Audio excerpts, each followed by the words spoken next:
غول پیکرترین کشنده‌های دنیا، آخرش واقعا عجیبه داشت.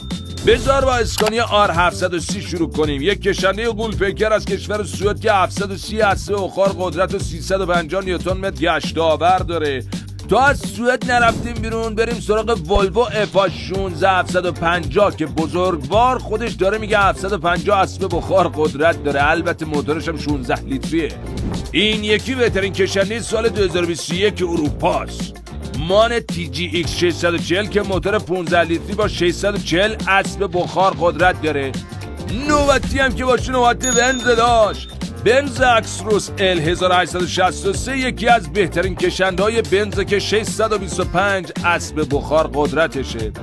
خدایی جان من رخ این کشنده رو ببین شما، اصلا هلو داف XF530 یه هلندی 6 سیلندر که از این کاراش به پرسی میگن یکی از بهترین های بازار. آقا این کشنده آمریکایی اتاقش دست کمی از هتل 5 ستاره نداره و ظرفیت بارش هم 60 تونه.